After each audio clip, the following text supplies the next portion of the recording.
آج کا دن 6 نومبر کا دن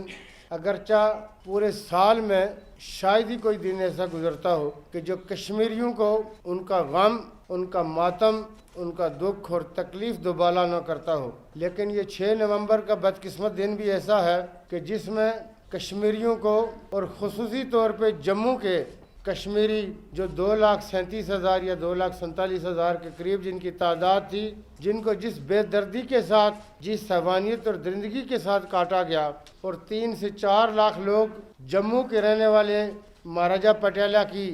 افواج کے اس ظلم سے بھاگ کے پنجاب کے مختلف علاقوں میں آباد ہونے میں کامیاب ہوئے، اور اس میں سے چند ایک لوگ ہیں جو سیالکوٹ میں آباد ہیں۔ آج کے اس ایونٹ کے حوالے سے یہ جو تحریک نوجوانان پاکستان کے لوگ ہیں، میں ان کو بھی سلام اور خراج تحسین پیش کرتا ہوں کہ یہ کوئی دن ہو جو ملک کی سالمیت کے حوالے سے، استقامت کے حوالے سے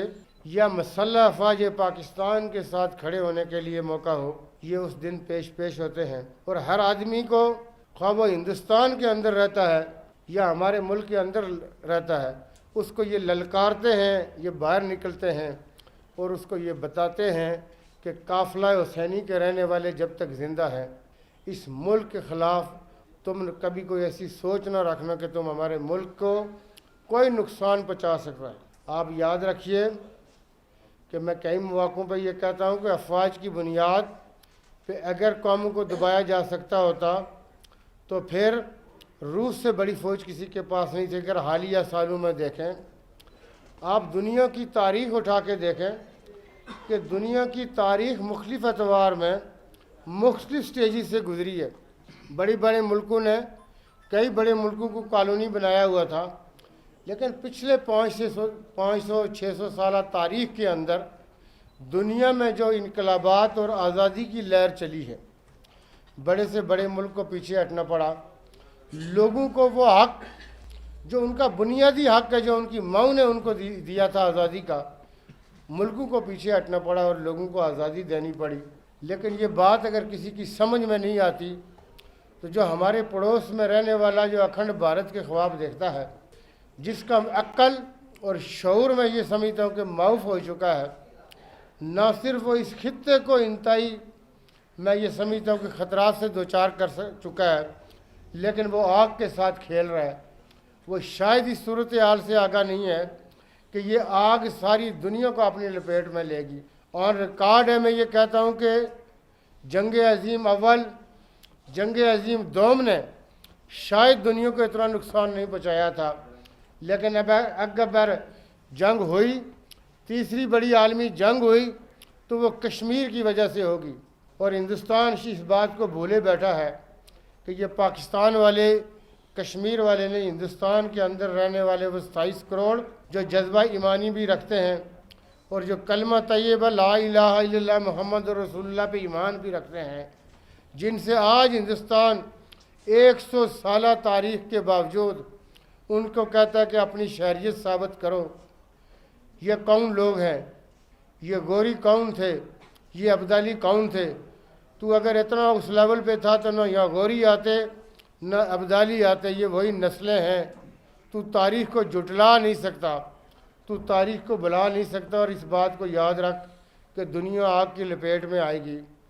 ہم یہ سمجھتے ہیں کہ نہ صرف کشمیریوں کو ان کے بنیادی حقوق ملنے چاہیے، لیکن اس کے ساتھ ہندوستان کے اندر جتنی دوسری اقوام آزادی کی جنگ لڑ رہی ہیں، ہم ان کی حمایت بھی کرتے ہیں۔ ہم تمام ان کے لیے سفارتی اور اخلاقی حمایت کریں گے۔ ہندوستان کو، کشمیریوں کو ان کا بنیادی حق دینا ہوگا۔ آج کی صدی میں، آج کے اس زمانے میں یہ ممکن ہی نہیں رہا کہ آپ کسی قوم کو ان کے حقوق سے محروم رکھ سکیں۔ جموں کے حوالے سے جس طرح ہمارے اسپیکر صاحب نے بھی کہا، دیکھیے اللہ پاک کا جو دیا ہوا دین ہے، جو دین ہمارے نبی پاک صلی اللہ علیہ وسلم کی ذات کے ساتھ مکمل ہو گیا تھا، اس دین نے قیامت تک باقی رہنا ہے۔ اس دین نے قیامت تک اس لیے باقی رہنا ہے کہ اس دین کی اہمیت اور بقا کے لیے آل رسول نے قربانی دی ہے۔ اگر امام حسین علیہ السلام قربانی نہ دیتے، یزیدیت اپنی جگہ، یہ موذیت اپنی جگہ، یزیدیت اور موذیت کو میں ایک ہی جگہ دیکھتا ہوں۔ لیکن آپ یقین رکھیں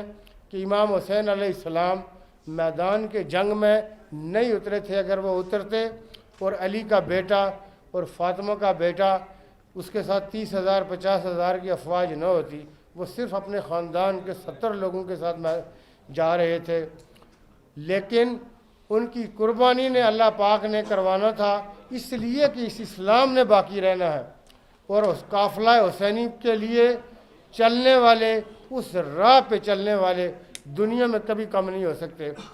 میں آج اس 6 نومبر کے حوالے سے اگین اس موذی کو یہ یاد دلانا چاہوں گا کہ یہ بال ٹھاکرے کا بال کا اگر باز نہ آیا, میں یہ سمجھتا ہوں کہ دنیا میں تیسری جنگ ہوگی. اب اس خطے کی صورتحال بدل رہی ہے, اور اس خطے کی بدلتی صورتحال اللہ پاک کے فضل و کرم سے اس کا توازن کشمیر کی طرف ہوگا. اور اب میں اس لیے یہ کہہ رہا ہوں کہ ہندوستان کو شاید اپنے ٹکڑے گننے کا ٹائم نہ ملے. اب عبدالی جو غوری آئے تھے, اب کیا ہوگا یہ سچویشن انہوں نے دیکھنی ہے. تو میں یہ سمجھتا ہوں کہ آج کے دن کے حوالے سے ابھی ہم نے سیالکوٹ بھی جانا ہے. یہ ہم پہ فرض ہے, یہ ہم پہ قرض ہے کہ جو ہمارے لوگ, ہمارے اسلاف ہمارے لیے قربانیاں دے گئے, یہ ان کی قربانیوں کا نتیجہ ہے کہ آج ہم بیٹھے ہوئے آزادی کے ساتھ دن گزار رہے ہیں. لیکن ہم انشاءاللہ تعالیٰ اس وقت تک آرام سے نہیں بیٹھیں گے جب تک ہمیں ہمارے بھائیوں کو وہ حق نہیں مل جاتا اور کشمیری ہمارے جسم کا حصہ نہیں بن جاتے.